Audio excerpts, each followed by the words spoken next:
Well, how to introduce a man who was born 66 years ago in Berks County, Pennsylvania, who graduated summa cum laude from Harvard University, who has written at least one book every year of his adult life, at last count 48, though he told an interviewer today that most of them don't count, who has won 2 Pulitzer Prizes, the American Book Award, several National Book Critics Circle Awards, and just about every other conceivable commendation, who is without doubt our greatest living American stylist, and who has given us Harry Rabbit Angstrom, who one day will join Huck Finn and Hester Prynne in that pantheon of cultural symbols in America. He spoke so beautifully about his faith this afternoon in the interview with Mr. Yancey. And I gather from his talk there and from his fiction that Mr. Updike's faith is more honest than pious. And I suppose it's also true that his protagonists stumble fitfully along a ridge, a thin ridge above the valley of perdition.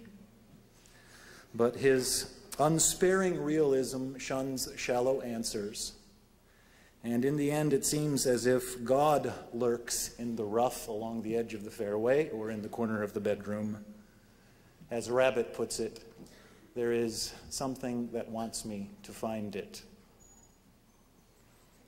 As Mr. Updike has written in his memoirs, in this interim of gaining and losing, it clears the air to disbelieve in death and to believe that the world was created to be praised.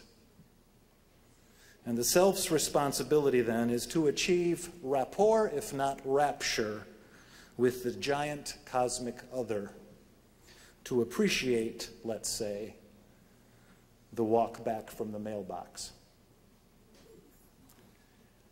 He's no C.S. Lewis, thank God. But as Rabbit says at the very end of his time, enough, maybe, enough. Mr. John Updike.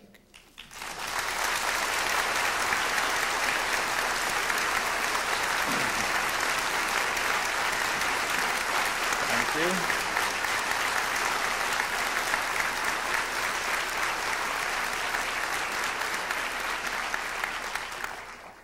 After such kind and eloquent words, I can only be myself an anticlimax. I thought I would, for my presentation this evening, try to pick out those poems or paragraphs of mine about this matter of faith. Other passages could have been chosen. This is the ones that I have chosen. Faith begins perhaps with angst in what I used to call fear of the Lord, which is perhaps fear of death. But fear of death, the other side of it is the love of life. And I think we begin as children, as infants even, with a burning love of life that we hope to carry right through to the moment when things are enough. This poem was written when I was just out of college. That first summer, I had a fellowship in England we were going to. I was married already. People married young back in the 50s. I know it seems strange to you. But it was the only way to really get to know another person was to marry them.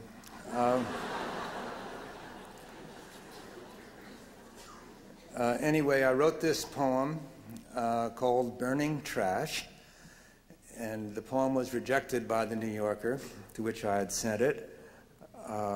Many years went by. In getting out my collected poems, I went through the file of old poems as best I could and liked this poem enough to take it out and make a few changes and put it in the book. And the New Yorker editor then, the poetry editor, in looking over the proofs, picked this poem out as one that she would like. And so it did get in the New Yorker after all, nearly 40 years later. Burning trash. At night, the light turned off, the filament unburdened of its atom-eating charge, his wife asleep, her breathing dipping low to touch a swampy source. He thought of death. Her father's hilltop home allowed him time to sense the nothing, standing like a sheet of speckless glass behind his human future. He had two comforts he could see, just two. One was the cheerful fullness of most things, plump stones and clouds, expectant pods, the soil offering up pressure to his knees and hands. The other was burning the trash each day. He liked the heat, the imitation danger, and the way, as he tossed in used-up news, string, napkins, envelopes, and paper cups, hypnotic tongues of order intervened. So we see the young American male creating a kind of religious rite out of the burning. The burning, in some way, soothes his angst, his fear of death. The poem that immediately follows this in my collection, it was written in England, somewhat similar in many ways. Again, a deep unease and worry underlies it. It is not so strange, after all, that a very young man should be worried about death. Then is when you have the time to really confront it. The older you get, in an odd way, the less awesome it becomes and the more friendly. I tried to describe that friendliness in my last book about Harry Angstrom, Rabbit at Rest, that in some way he wants his death. But anyway, the young poet is certainly not among those. It's called English Train Compartment, and evidently some reading of T.S. Eliot must have intervened. These faces, I'm in the English, the poet is in the English train compartment. These faces make a chapel where worship comes easy.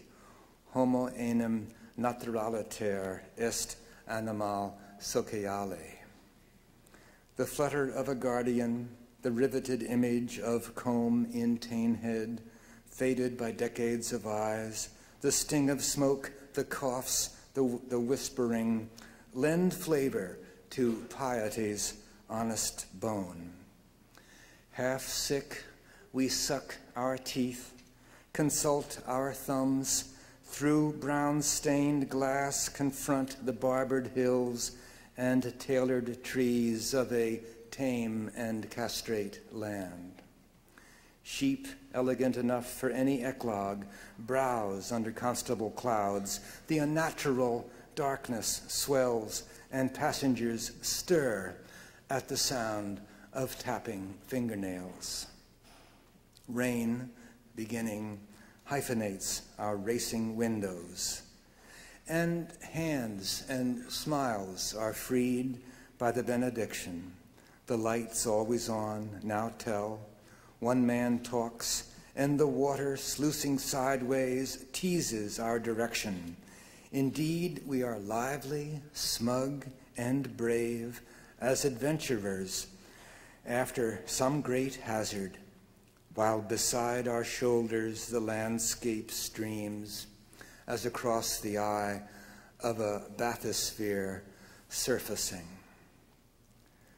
So the consolation here of the unspoken unease is the rain itself. I don't know how you all feel, but I've always found the rain a comforting sensation. The sense of being enclosed, the sense of something happening in the air, which is so often dead and blank and void. And of course, the comfort of other people, the comfort of our fellow man. Where would any of us in our angst be without other people who make everything bearable?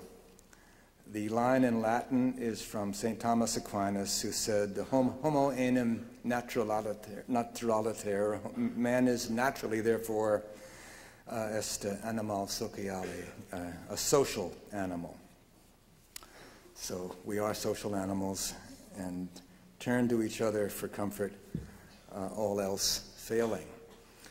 Let me read now in this strange string of religious moments the ending of an early story called Dentistry and Doubt. Dentistry and Doubt was written and takes place in England the same year where I was an art student in Oxford. A nice year, really. I became a real writer. I had enough accepted by magazines, the New Yorker principally, that I thought of myself at the end of this year as a working writer. I also had my first child, so it was, but it had its English melancholy, the tame and castrate land to an American. Anyway, my hero of this story, Doubt and Dentistry, is, or Dentistry and Doubt, forgive me, is a young seminarian American, has tooth problems. Remember the poet, half sick, we suck our teeth. England is not a good place to go if you have tooth problems. There was a kind of candy called the Kit Kat bar. I believe it's sold here in some stores, but it's the very devil if it finds a cavity and settles in it. It drives one to the dentist. Anyway, I can't describe the encounter. It's one of those New Yorker stories in which nothing much happens, but to the writer and the sensitive reader, a lot is happening anyway. They talk about his teeth and America, and the dentist is clearly piqued by the young man wearing a clerical collar. And in some way, Burton, my hero, finds the experience of having his teeth taken care of by this hitherto stranger comforting. And he's looking out the window now, and they finished the drilling. For the first time, Burton noticed some smaller shapes among the branches, quicker but less numerous and less purposeful than the blackbirds. He watched one in particular, swiveling on his perch, now a formless blob like a big bud, the next moment in vivid profile like a Picasso ceramic. As he watched the bird, his mind emptied itself, and nothing, not even the squeaking of the silver, disturbed it. When he again became conscious, it was of the objects on the tray before him as things in which an unlimited excitement inhered. The tweezers, the picks, the drill burrs, the celluloid container of cotton, the tiny cotton balls, the metal cup where a flame could burn, the enameled construction beside him, housing 100 useful devices, the tiled walls, the window frame, the things beyond the window, all traveled to his senses, burdened with delight and power. The sensation was one that Burton had frequently enjoyed in his childhood and more rarely as he aged. His urge to laugh, or to do something with the objects was repressed, and even the smile he gave the dentist was lost, for the man was concerned with keeping a dab of silver on the end of a golf club-shaped tool. Burton received the silver. He thought of the world as being, like all music, founded on tension. The tree pushing up, gravity pulling down, the bird desiring to fill the air compelled to crush the bird, his head brimmed with irrelevant recollections. A rubber Donald Duck he had owned and abused as an infant, the grape arbor in his parents' backyard, the respect his father commanded throughout his town, Scheib Park in sunlight, Max Beerbohm's sentence about there always being a slight shock in seeing an envelope of one's own after it has gone through the post. So this is a mystical vision of reality. The young seminarian, beset by doubt, sees the world as full of this tension, everything pushing, everything full, the fullness of the earth that was present in the poem. For a long time, I've wondered why in that list of ecstatically remembered things, he remembers Max Beerbohm's sentence about there always being a slight shock in seeing an envelope of one's own after it has gone through the post. I remembered it because it seemed uncannily true. It is shocking to see a letter of yours that you mailed somewhere else and now has arrived, and it's sort of scuffed up and postmarks on it. And I thought today that it's an image of transformation, slight and yet very real. At any rate, Burton comforts himself with the help of the dentist's ministrations, and the dentist has asked him politely what he's doing at Oxford, and he says he's studying theology, and especially that of a great Anglican divine called Robert Hooke. The dentist reasonably asks him if he can cite anything that Hooke said, and of course he can't. But in leaving, the doctor reveals that his name is Merritt. Dr. Merritt, the dentist said, I just thought of a quotation from Hooker, I meant to say. It's just a short sentence, yes, and then quote, I grant we are apt, prone, and ready to forsake God, but is God as ready to forsake us? Our minds are changeable. Is his so likewise? Dr. Merritt smiled. The two men stood in the same position they had hesitated in when Burton entered the room. Burton smiled. Outside the window, the wrens and the starlings, mixed indistinguishably, engaged in maneuvers that seemed essentially playful. This note of play, I read in that year in England, in my disquiet, I read a lot of Thomas Aquinas. I mean, I didn't read all of it, but I read quite a lot. Father Darcy got out an Everyman of Aquinas, and the notion Aquinas returns to more than once is this sense of the cosmos as play. God made the world in play, he says. So anyway, Burton, this is in Burton's mind and probably in his sense of seeing this deadly battle between the birds outside the window as some aspect of heavenly play. Somewhat later, in 1960, in fact, I wrote a story called Pigeon Feathers, which is probably my major statement as to theology. It presents, it resurrects a problem I had encountered when I was 14 or 15 in confirmation class, and it dawned on me that the minister only in a sense believed what he was saying. That is, he was a liberal Lutheran minister, and this affronted me because it didn't seem to me his job was to be peddling his own ideas, but to offering us the good news as the Bible spells it out. But I felt betrayed and lost and kind of angry, and I think a lot of my unsympathetic portraits of clergymen go back to that sense of disappointment of having been let down. But in truth, we ask of ministers that they deliver the supernatural to us, and that maybe is too much to ask them. I think the clergy person is an interesting figure in modern society in that they are being asked to shoulder an awful responsibility for not very much pay. At any rate, the young hero, David Kern, I think he's called, works out of the problem that summer by several routes. Well, mainly one route. He gets a gun because they've moved to a farm, and the whole upset relates to the upset of moving to the farm. He's given a gun by his parents and taught to shoot by his father, who it turns out served in World War I and knows how to shoot.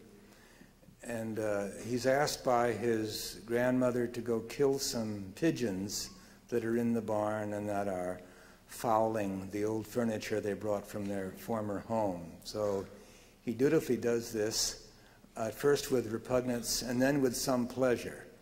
His own inner tension and stress and sense perhaps of betrayal and anger really finds release in shooting these poor birds. And you wonder how much of the Hemingway pleasure in describing killing things isn't also a kind of release, a way of transferring your own fear of death onto the universe. At any rate, he does find it in its way satisfying. And let me pick it up sort of 2 pages from the end. He, it's hard to know what to leave out.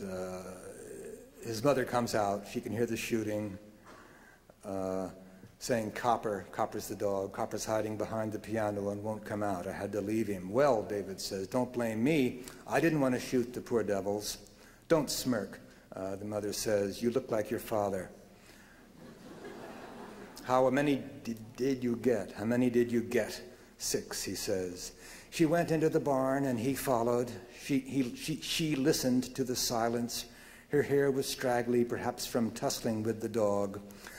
"I don't suppose the others will be back," she said wearily. "Indeed, I don't know why I let Mother talk me into it. Their cooing was such a comforting noise." She began to gather up the dead pigeons. Though he didn't want to touch them, David went into the mow and picked up by its tepid, horny, coral-colored feet the first bird he had killed. Its wings unfolded disconcertingly, as if the creature had been held together by threads that now were slit. It did not weigh much. He retrieved the one on the other side of the barn. His mother got the 3 in the middle and led the way across the road to the little southern slope of land that went down toward the foundations of the vanished tobacco shed. The ground was too steep to plant and mow. Wild strawberries grew in the tangled grass. She put her burden down and said, "We'll have to bury them. The dog will go wild." He put his 2 down on her 3. The slick feathers let the bodies slide liquidly on one another. He asked, "Shall I get you the shovel?" "Get it for yourself. You bury them. They're your kill. And be sure to make the hole deep enough so he won't dig them up." While he went to the tool shed for the shovel, she went into the house. Unlike her, she did not look up, either at the orchard to the right of her or at the meadow on her left, but instead held her head rigidly, tilted a little, as if listening to the ground. He dug the hole in a spot where there were no strawberry plants before he studied the pigeons. He had never seen a bird this close before. The feathers were more wonderful than dog's hair, for each filament was shaped within the shape of the feather, and the feathers in turn were trimmed to fit a pattern that flowed without error across the bird's body. He lost himself in the geometrical tides as the feathers now broadened and stiffened to make an edge for flight, now softened and constricted to cup warmth around the mute flesh. And across the surface of the infinitely adjusted yet somehow effortless mechanics of the feathers played idle designs of color, no two alike, designs executed, it seemed, in a controlled rapture, with a joy that hung level in the air above and behind him. Yet these birds bred in the millions and were exterminated as pests. Into the fragrant open earth he dropped one broadly banded in slate shades of blue, and on top of it another, mottled all over in rhythms of lilac and gray. The next was almost wholly white, but for a salmon glaze at its throat. As he fitted the last 2, still pliant, on the top, and stood up, crusty coverings were lifted from him, and with a feminine slipping sensation along his nerves that seemed to give the air hands, he was robed in this certainty that the God who had lavished such craft upon these worthless birds would not destroy his whole creation by refusing to let David live forever. So that's the often debunked argument from design. Often debunked and yet very intuitive. How can a world so marvelous, so minutely worked out, be a result of accident? There was something I wanted to explain. I suppose it's self-explanatory. The mother and he have had a tussle before, so she figures in this psychodrama. And the crusty coverings is my attempt to describe existential fear as it sits on a person and inhibits them and makes everything seem not worth doing.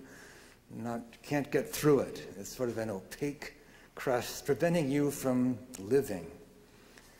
Now to another poem to continue the bird motif. In the early 60s, again in this period when I was working hard at my place in the universe, I wrote a poem about the beach in Ipswich called Seagulls. A gull up close looks surprisingly stuffed. His fluffy chest seems filled with an inexpensive taxidermist's material, rather lumpily inserted. The legs unbent are childish crayon strokes, too simple to be workable, and even the feather markings, whose intricate symmetry is the usual glory of birds, are in the gull slovenly, as if God makes too many to make them very well. Are they intelligent? We imagine so because they are ugly. The sardonic one-eyed profile, slightly cross, the narrow ectomorphic head, badly combed, the wide and nervous and well-muscled rump, all suggest desk work. Shipping rates by day, Schopenhauer by night, and endless coffee. At that hour on the beach when the flies begin biting in the renewed coolness and the backsliding skin of the aftersurf reflects a pink shimmer before being blotted, the gulls stand around in the dimpled sand like those melancholy European crowds that gather in cobbled public squares in the wake of assassinations and invasions, heads cocked to hear the latest radio reports. It is also this hour when plump young couples walk down to the water, bumping together, and stand thigh deep in the rhythmic glass. Then they walk back toward the car, tugging as if at a secret between them, but which neither quite knows, walk capricious paths through the scattering gulls, as in some mythologies, beautiful gods stroll unconcerned among our mortal apprehensions. So there's some humor there and a little detachment even. The poet can see the gulls as little people in relation to humans the same way humans are in relation to beautiful gods who stroll unconcerned among our mortal apprehensions. Right after it is a poem appropriate to the season, and I thought I would read it. It's my most Barthian poem. The Lutheran Church in Marblehead, which I attended now and then, it was a good 40 minutes drive, had a religious art competition, and Norm Kretzmann invited me to submit something, and so I wrote this poem, which actually, I'm pleased to say, won the competition. 7 stanzas at Easter. Make no mistake, if he rose at all, it was as his body. If the cell's dissolution did not reverse, the molecules reknit, the amino acids rekindle, the church will fall. It was not as the flowers, each soft spring recurrent. It was not as his spirit in the mouths and fuddled eyes of the 11 apostles. It was as his flesh, ours. The same hinged thumbs and toes, the same valved heart that pierced, died, withered, paused, and then regathered out of enduring might, new strength to enclose. Let us not mock God with metaphor, analogy, sidestepping, transcendence, making of the event a parable, a sign painted in the faded credulity of earlier ages. Let us walk through the door. The stone is rolled back, not papier-mâché, not a stone in a story, but the vast rock of materiality that in the slow grinding of time will eclipse for each of us the wide light of day. And if we will have an angel at the tomb, make it a real angel, weighty with Max Planck's quanta, vivid with hair, opaque in the dawn light, robed in real linen, spun on a definite loom. Let us not seek to make it less monstrous for our own convenience, our own sense of beauty, lest, awakened in one unthinkable hour, we are embarrassed by the miracle and crushed by remonstrance. Remonstrance. What a word.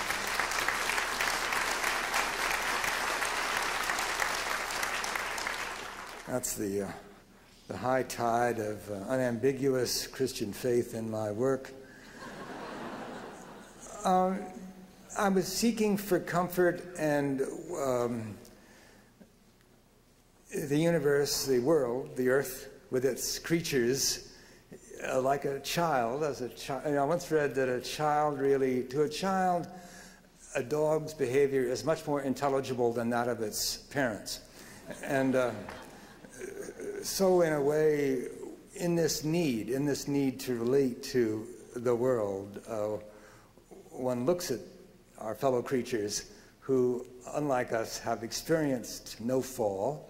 They still operate in a timeless world, innocent of any foreshadow of death. And it's almost like they're looking down into an ocean of guiltlessness, an ocean of happy existence, and we're stuck on dry land gasping for breath. Anyway, this poem is called Earthworm. When I was asked to write a hymn for some hymnal or other, I said I really can't, but this is the closest thing to it, and I think somebody did said it, though I've never sung it. And I won't sing it now. Earthworm. We pattern our heaven on bright butterflies, but it must be that even in earth heaven lies. The worm we uproot, in turning a spade, returns, careful brute, to the peace he has made. God blesses him. He gives praise with his toil, lends comfort to me, and aerates the soil. Immersed in the facts, one must worship there. Claustrophobia attacks us even in air. All right, enough poetry, and I'm looking at the time. I don't want to hold you a minute longer. You've been listening, sitting and listening for 3 days is no fun, I'm sure.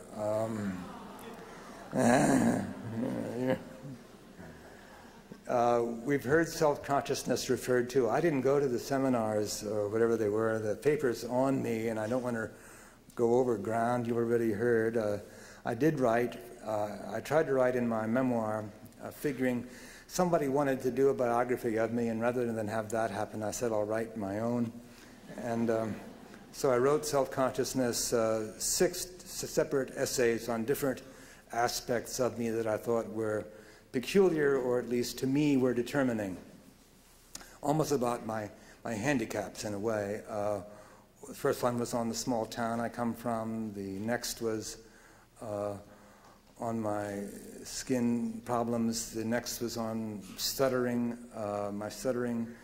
The fourth was about not really being able to get with the Vietnam War protest and having more sympathy for L.B. Johnson than for Dr. Spock, for example. And this was in the circles I was frequenting, a terrible lapse of manners, but I couldn't help it. I couldn't help it. I just would get mad. I'd get very red in the face and sort of sputtery. The fifth was about being an Updike and traced the genealogy of the Updikes from their landing in New Amsterdam many years ago. And the last is called On Being a Self Forever, and is about my religion, such as it is, my religious sense. All anger, and this is sort of, I wouldn't say it's quite at random, but maybe this will, into some thirsty soul out there, a drop of water will fall out of this if I bring this passage within your hearing. All anger, a psychotherapist recently informed me, is anger at God. God is a word, however problematical, we do not have to look up in the dictionary. We seem to have its acquaintance from birth. For many men, work is the effective religion, a ritual occupation and inflexible orientation which permits them to imagine that the problem of their personal death has been solved. Unamuno, the Spanish philosopher and sort of pre-existentialist, Unamuno, work is the only practical consolation for having been born.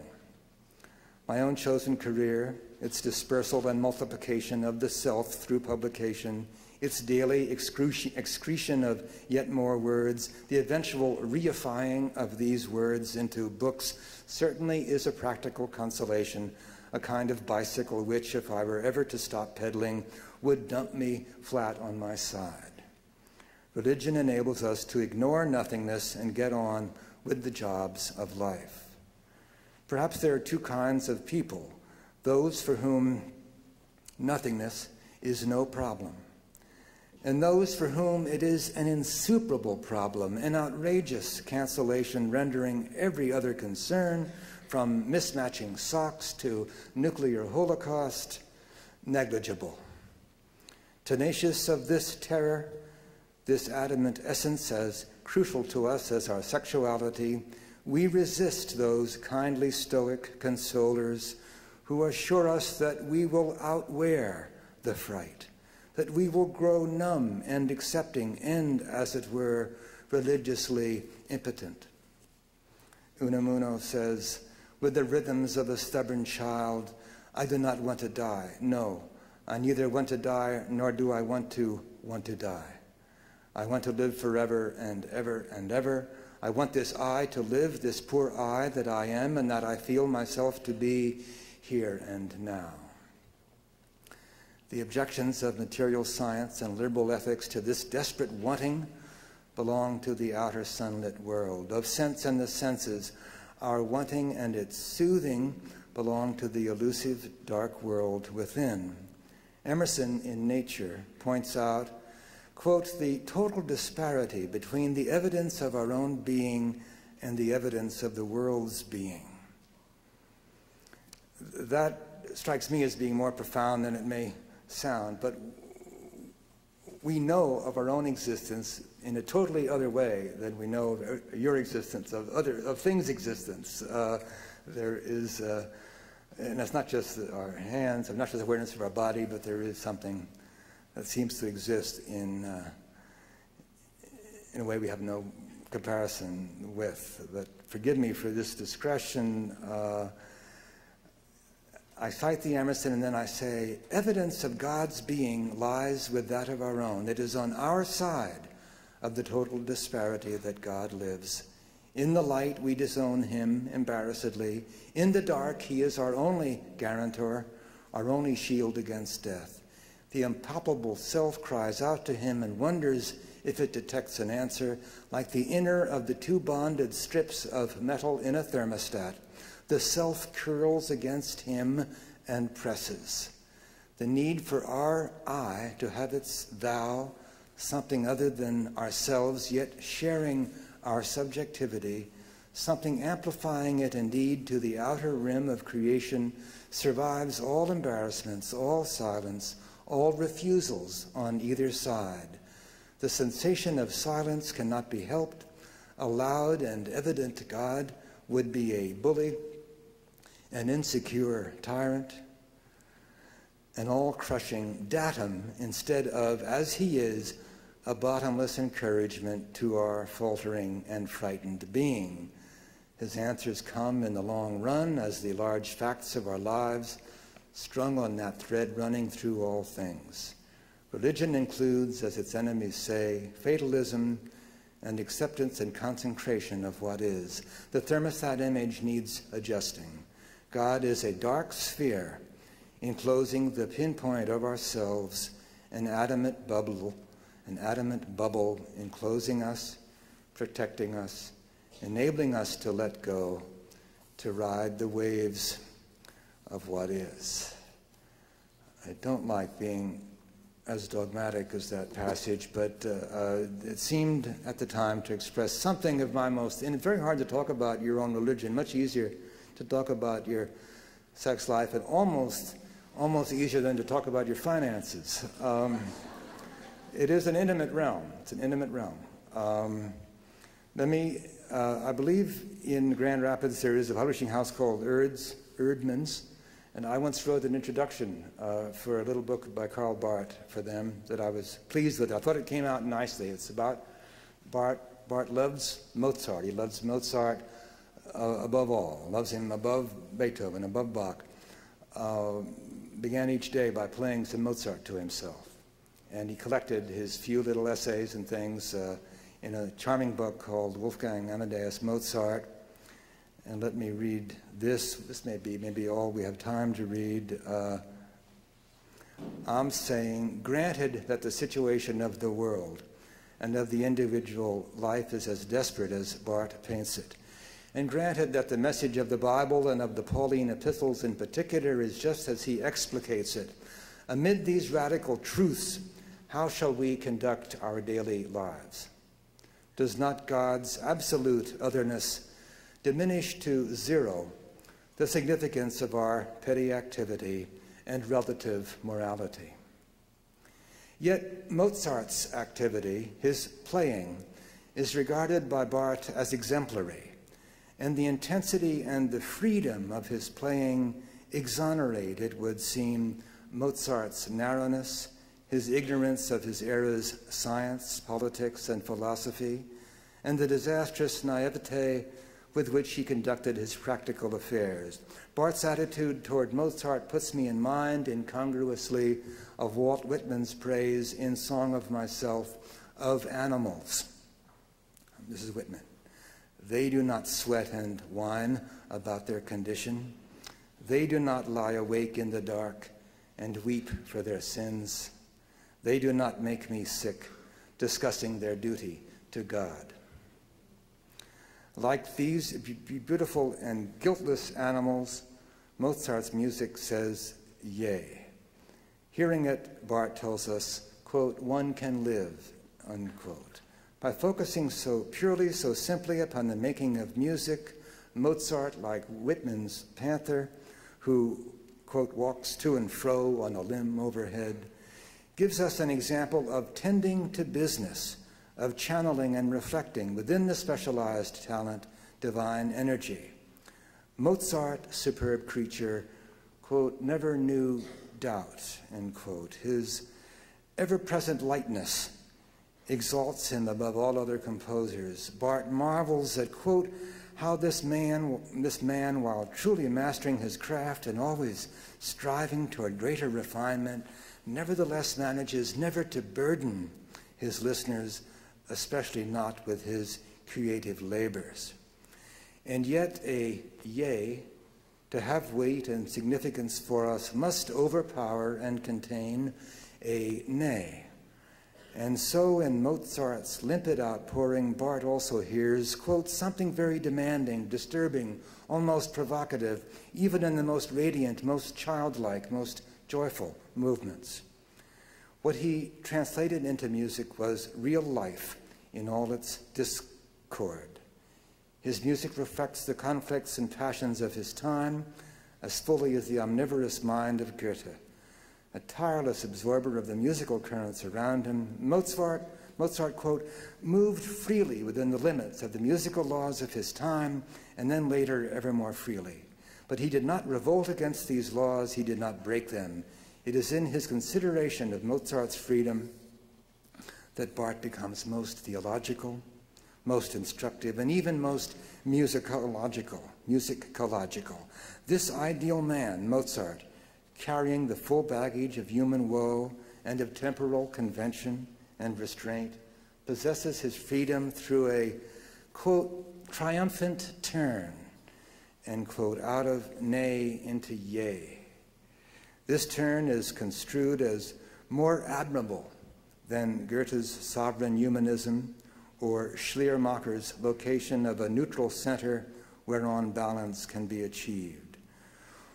Quote, what occurs in Mozart is rather a glorious upsetting of the balance, a turning in which the light rises and the shadows fall, though without disappearing, in which joy overtakes sorrow without extinguishing it, in which the yea rings louder than the ever-present nay, though without disappearing.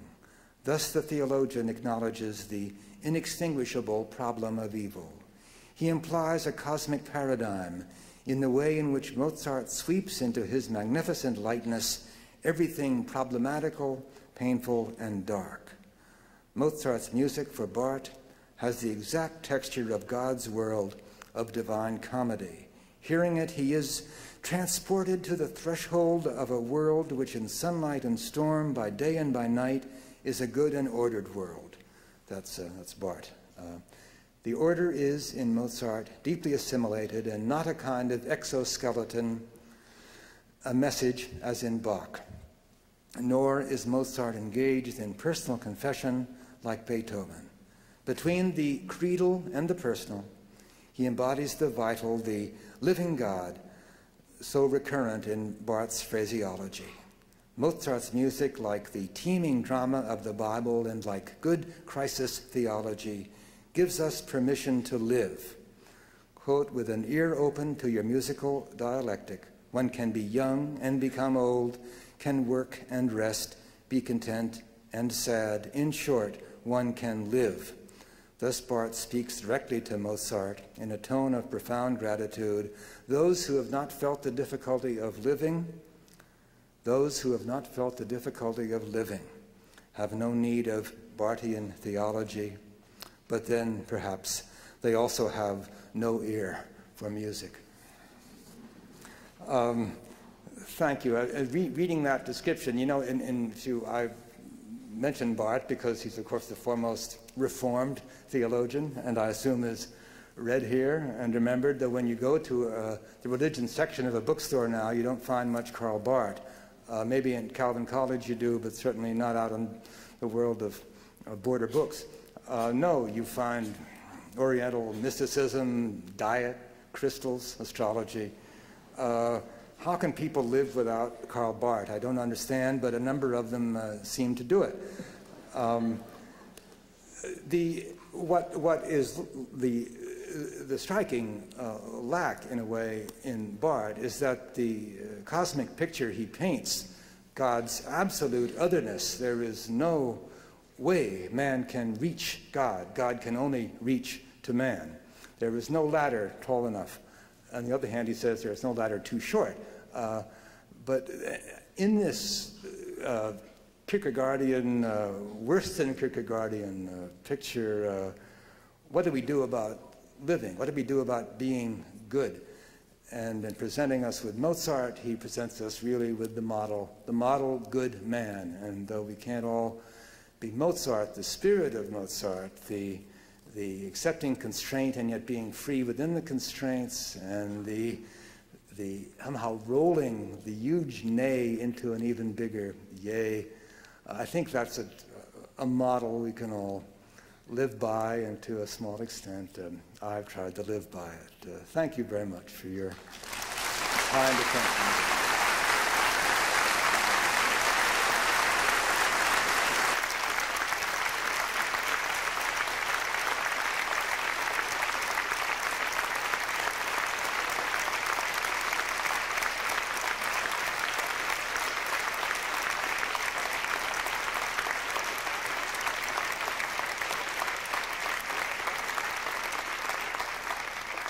Mr. Updike has agreed to sign immediately behind me, as you probably figured out. And I've also been instructed to remind you that the clocks do rewind or change or whatever tonight. Less sleep. We wish you well. Stay in touch. Stay awake. Good night.